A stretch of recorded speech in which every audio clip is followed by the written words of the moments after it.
Damien KUREK, a fierce MP from Alberta, called Trudeau a liar to his face. He was asked to apologize more than once. He would not, called him a liar again, got the boot. That's it. Let's check out the video. You know, the backroom deal, the not giving notice, the fact that we had officials here, and some of it was just unfortunate. I know quite often in the House we do hear how the government is quick to say, well, committees are masters of their own domain, yet it certainly seems that there is a puppet master sometimes pulling the strings. But I won't get into the details of that. But I think it's very prescient, the issue that Mr. Morantz has brought forward as and I'm going to first talk about this from I'm going to, some of my colleagues may find this a little bit hard to believe, but I'm just going to put the contemporary political situation. Hey gang, what's up? Just Aaron right here, Question Period Canada, learning all about Canadian federal politics, sharing that with you. We've got these committee meetings. They're so exciting, guys. We get to see all the heavy hitters: Rachel Thomas, Larry Brock, Michael Barrett, Michael Cooper, Stephanie Cousy, Shannon Stubbs, Rick Perkins. There are so many heavy hitters, and the witnesses are always difficult. They never have the right answers. It's super interesting every time. Let's get into it. Let's check out another crazy committee video. Let's check it out. If not, I think I'm on It's on the speaking list, so it's you're next. Okay. Go ahead. I appreciate that, and if I could stay as on the speaking list to the previous one as well. And look, my friend and colleague, Mr. Morantz, I think did a great job outlining some of the aspects of what has led us to the debate today. And I won't get too much into the details of because there may be a chance later on in the meeting to talk about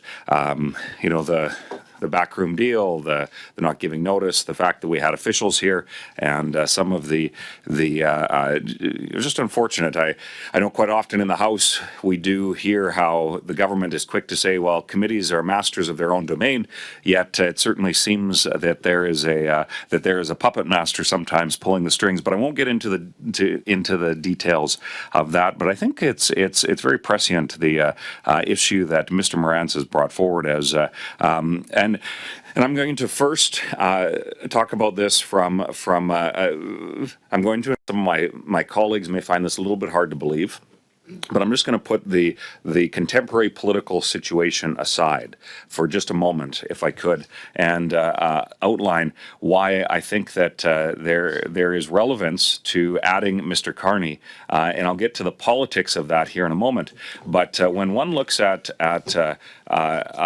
Mark Carney's past and his history, certainly there is a finance and Mr. Carney have gone hand in hand throughout his entire life. And it's interesting because he has done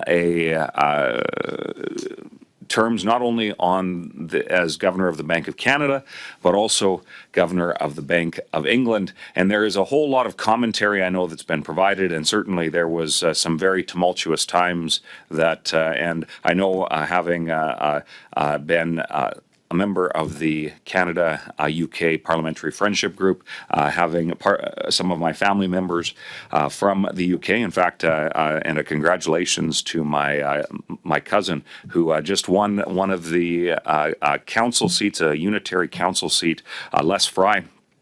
Former police inspector Fry just won actually an election as an independent in the Dorset County Unified Council. But so keeping in tune with some of what has transpired in the UK over the last number of years, I think it's interesting because it builds up. I'm not necessarily confident that it's positive attributes to a resume, and I'll get into the politics, as I said, here in a moment. But I would think that when it comes to being able to hear about, in light of the issues that we're talking about, a former governor of not only the Bank of Canada, but governor of the Bank of England, and just going through his resume, there's not only has he had experience in private sector finance, working with Goldman Sachs, and I believe in a number of locations and in their global offices. Certainly, it's certainly not locations that the middle class would. And somebody in the middle class would move around to. We've got Boston, New York, Toronto, Tokyo, but there certainly is a lot of experience there. And so spent I believe over a decade with Goldman Sachs. Spent a number of years at the Department of Finance, and then what was interesting is that in the precursor to Mr. Carney's appointment as Governor of the Bank of Canada, I know there was a whole host of conversations. In fact, it was a minority parliament and under a former Prime Minister, Conservative Prime Minister Stephen Harper, that oversaw that appointment, and I know that, especially in a minority parliament, Mr. Harper took it very serious. In fact, he was able to govern, if you can believe this, Chair.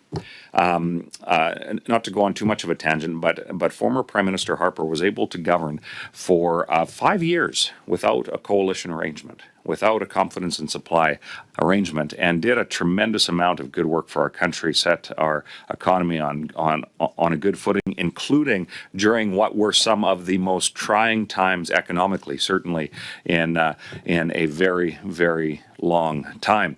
So I think there's a certain level of relevance to the conversation of having Mr. Carney be able to be questioned. Now, I know I did watch when he came to committee.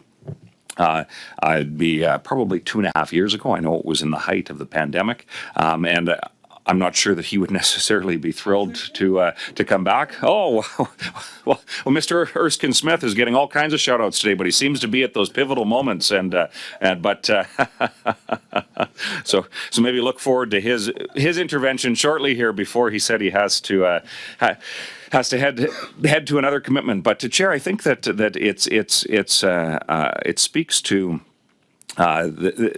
and now to start to get into some of the political dynamics, that we shouldn't be afraid of asking some hard opinions and being able to question those that seem to be asked for their advice on significant matters. And here's where there's an intersection from Mr. Carney's resume to where Mr. Carney seems to be at as what many are suggesting. And this is not simply me as a rural Alberta member of Parliament, but and I'm not the only rural Alberta member of Parliament here. Certainly not the only Alberta member of Parliament here. But it seems that there is a draft Carney campaign, if you will, that there seems to be almost an undertone of so much of how the Liberals are approaching the fledgling leadership of the current Prime Minister, Mr. Trudeau.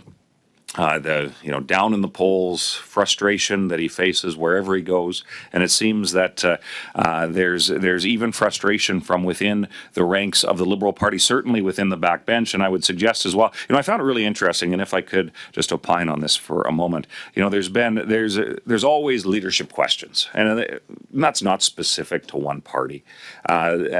One doesn't have to spend much time in Ottawa for that to be the case. But what is very interesting is over the last number of weeks and months, rather, we have seen how there's been some very, very direct conversations about a post-Trudeau Liberal Party. Now, there's kind of, I would suggest, two dynamics to that. One is in the context of speculation from those who are probably not in the inside, so to speak.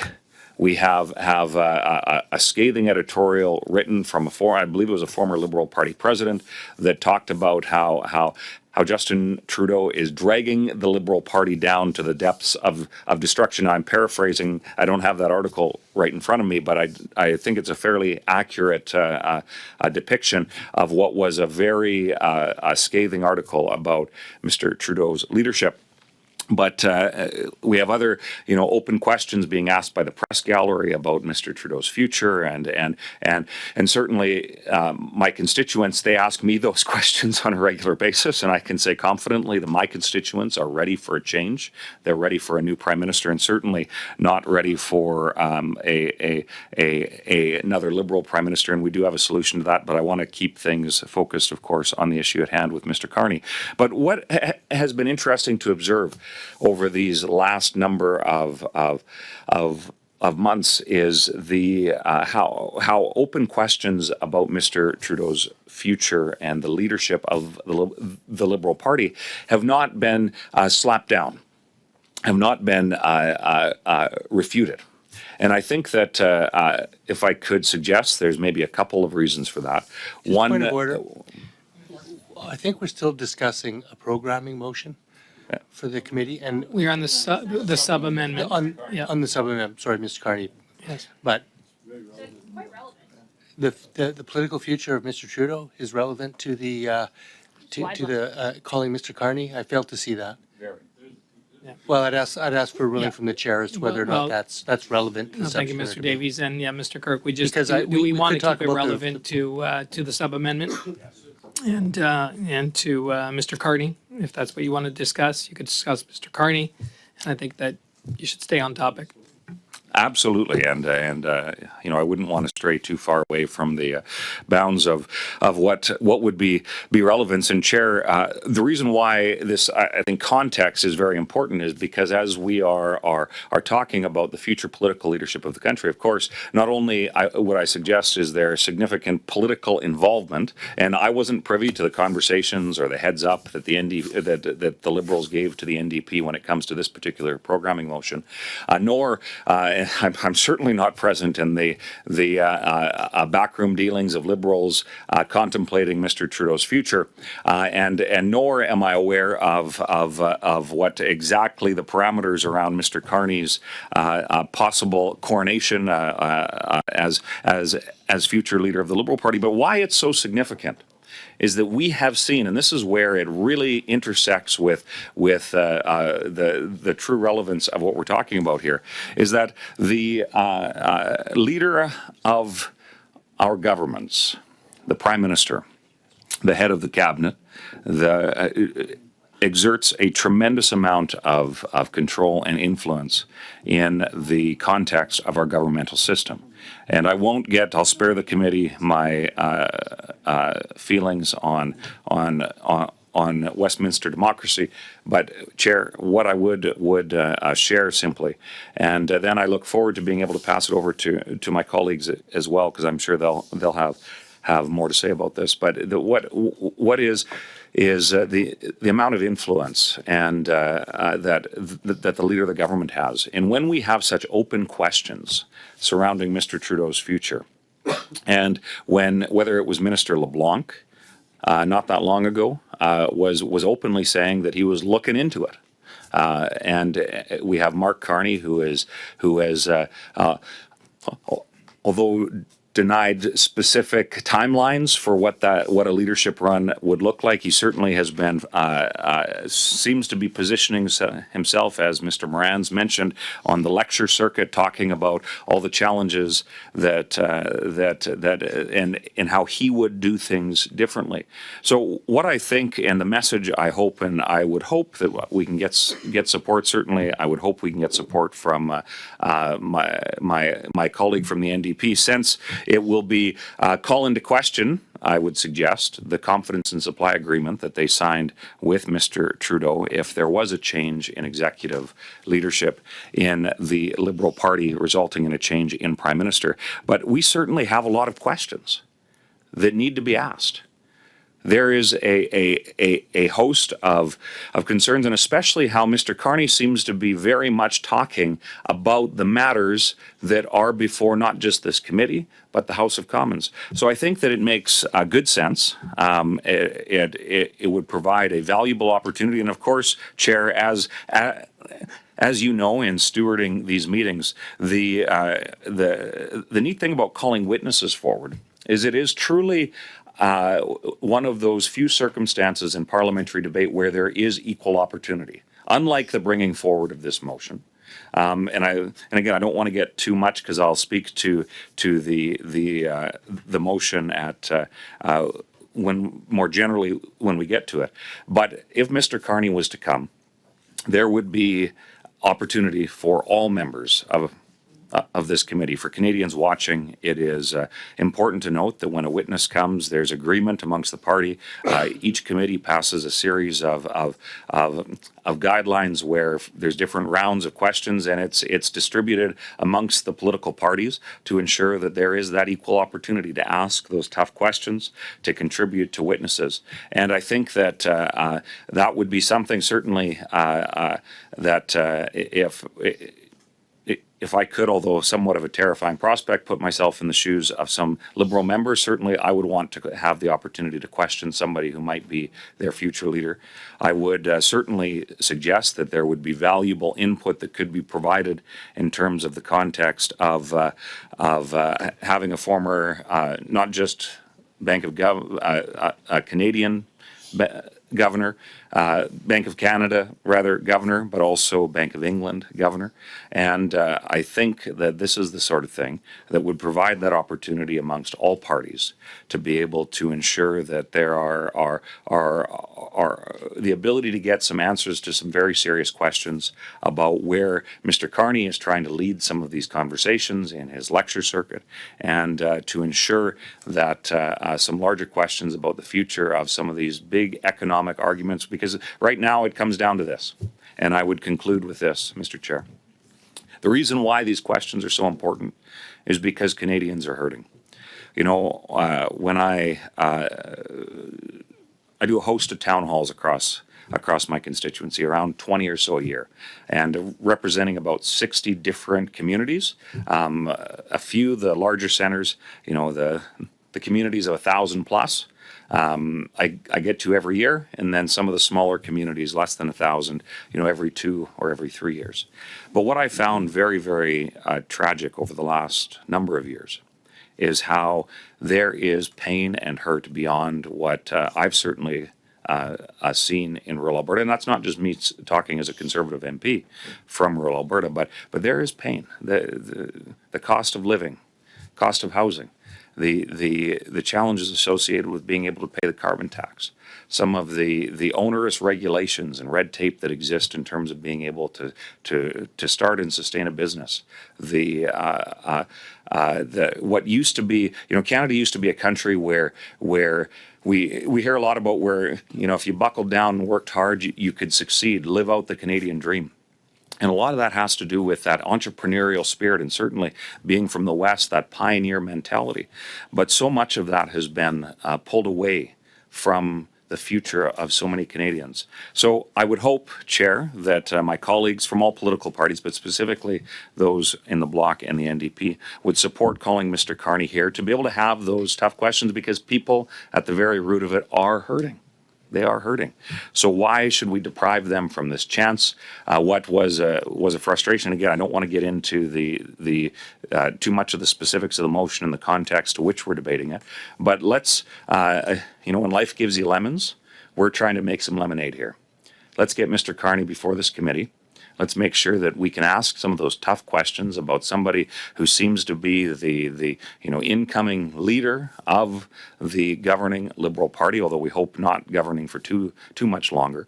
And let's have that opportunity for not just Conservatives to ask questions, but for every party represented in the House of Commons to ask those tough questions. So, Chair, I would simply ask for my name to be put back.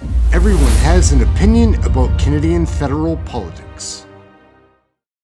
What do you think, gang? Point of order, Mr. Chair. What is going on in these committee meetings? We do get the best of the best. Larry Brock, Garnet Genu, Rick Perkins, Michael Chong, Michael Cooper, Shannon Stubbs, Michael Barrett, with Stephanie Cousy. The list goes on and on. They're always super interesting. Something else that's super interesting is the live show that we cover. We cover every question period daily broadcast. It's fun. Come join the community. It's a fun chat room if you like that kind of thing. We keep it clean, but we're learning about Canadian federal politics, and we'll continue with that and these series of videos about the committee meetings. So like, subscribe, get notified, share, all that fun stuff. Check out one of the other videos floating around here. We'll catch you next video. Thank you very much for watching this one. Also, check out our live broadcast. It's really fun.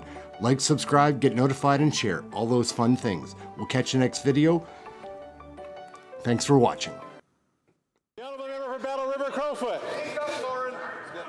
Mr. Speaker, I know for a fact that farmers are asking that minister to axe the carbon tax. That PM promised that the Senate would be independent, but the actions this past week prove that that is a complete farce. We know he bullied his senators. The PM himself was on the phone over the weekend telling them they had to gut Bill C-234. The Prime Minister lied, and his minions continue to lie about